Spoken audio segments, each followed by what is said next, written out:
भगवान भोलेनाथ की अद्वितीय कहानी, कैसे भगवान शिव अपने भक्त के लिए नौकर बनकर नौकरी करने लगे और उसके लिए कई लाठियां भी खाईं। यह अनोखी घटना आपको हैरान कर सकती है, लेकिन इसमें एक रोचक कहानी छिपी है।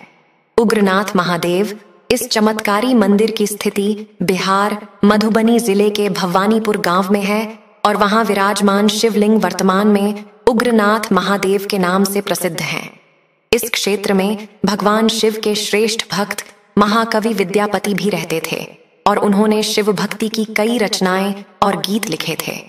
इस कहानी में उनका विशेष स्थान है, जिससे स्पष्ट होता है कि भगवान भोलेनाथ की भक्ति में कोई सीमा नहीं होती। पौराणिक कथाओं के अनुसार महाकवि विद्यापति की रचनाओं और भक्ति के कारण भगवान भोलेनाथ उनसे प्रसन्न थे।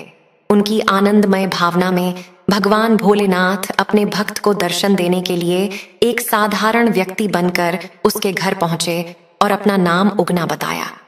जब उगना ने कवि विद्यापति के साथ नौकरी करने की इच्छा जताई, विद्यापति की आर्थिक स्थिति के कारण उन्होंने इसे मना कर दिया, लेकिन फिर उन्होंने सिर्फ 2 वक्त के भोजन के लिए उसे रख लिया।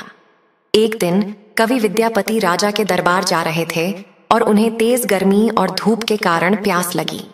उन्होंने उगना से पानी लाने के लिए कहा और वहीं बैठ गए। भगवान शिव ने जटा खोली और गंगा जल का एक लोटा भरकर ले आए, जिसे विद्यापति ने पीने के बाद उसे समझा कि यह गंगा जल कहाँ से आया। इस पर विद्यापति को लगा कि यह उगना नहीं बल्कि स्वयं भगवान शिव हैं। उसने उगना को शिव कहा और उनके चरणों में गिर गए, जिसके बाद भगवान शिव ने अपने असली स्वरूप में प्रकट होने का निर्णय किया। भगवान शिव ने विद्यापति के साथ रहने की इच्छा जताई, लेकिन इसके लिए उन्होंने यह शर्त रखी कि वे तब तक रहेंगे जब तक कोई उन्हें पहचान नहीं लेता। विद्यापति ने भगवान शिव की इस शर्त को स्वीकार किया और तब से भगवान शिव विद्यापति के घर में नौकरी करने लगे। एक दिन उगना ने एक गलती की और महाकवि की पत्नी ने उगना को चूल्हे की जलती लकड़ी से पिटाई की।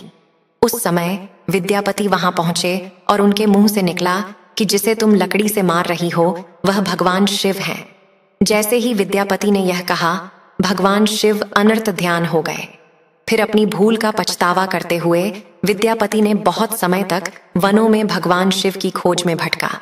कहा जाता है कि उस समय में भगवान शिव ने अपने भक्त की ऐसी अद्भुत दशा को पहले कभी नहीं देखा था और उन्होंने विद्यापति को दर्शन दिए और समझाया कि अब वे उसके साथ नहीं रह सकते।